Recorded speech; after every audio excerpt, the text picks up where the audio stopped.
from Abuja. It's all about the human struggle to raise the level of living. That's what it's all about. I'm Magnus Packel, and this is Magnus Packel GVA. I appreciate you being a part of our show.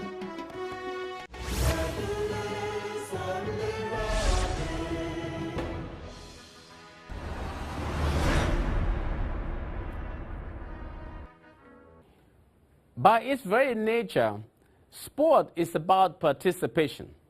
It is about inclusion and citizenship. Sport brings individuals and communities together, highlighting communities and bridging cultural or even ethnic divides. Sport teaches the value of effort and how to manage victory as well as defeat. The fundamental elements of sport make it a viable and practical tool for development. The practice of sport is vital to the holistic development of young people, fostering their physical and emotional health and building valuable social connections. Sport also provides healthy alternatives to harmful actions, such as drug abuse and involvement in crime. Sport contributes to economic growth. The economic potential of sport is immense and can be felt in many activities, such as the manufacture of sporting goods, sports events, sports-related services, and the media. Beyond being an economic force in itself, sport is also a potential catalyst for economic development. A physically active population is a healthier population, improving the productivity of the workforce and reducing poverty. Sports and physical activity also provide one of the most cost-effective forms of preventative medicine to the populace. Indeed, sports bars with several large-screen TVs are big-time hits at night across Africa. The bars are unable to keep up with the demand for beer and food when important games or sporting activities are being televised, especially now that there are Africans as stars across the world in soccer and other sports. These nighttime activities are not just for entertainment. They create jobs and positively engage potential criminals. Soon, we will have a real focus on sport as a tool in poverty eradication. In view today, positive contagion. But up next, how much should you tip?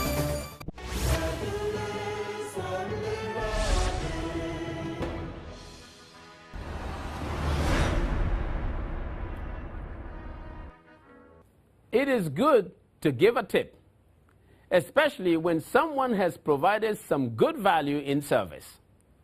When you go to a restaurant, it is actually expected that you will give a good tip, especially if the waiter or waitress was good with the service provided. The question often is about how much tip to give. At a restaurant, no tip should be less than 10% of the value of the meal.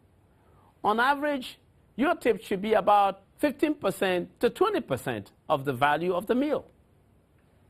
Indeed, you would need to tip bartenders, hotel bellhops, airport luggage helpers, and people who give you personal service of good value.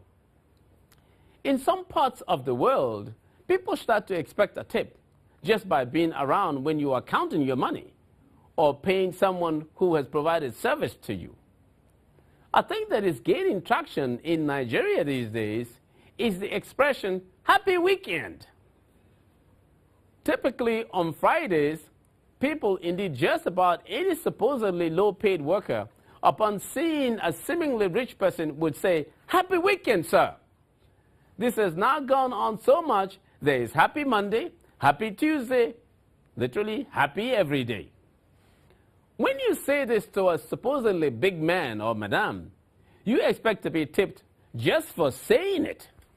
Now, what has become interesting recently is that they can just say, "Morning, sir," and that means 500 naira.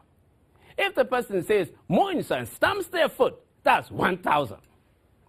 Now, there is no value for this type of greeting. And quite honestly, all it implies is that the so-called big man or madam may have gotten his money inappropriately and disproportionately. If you're a big man, realize that bogus tips like this go a long way to validate a certain impression about you.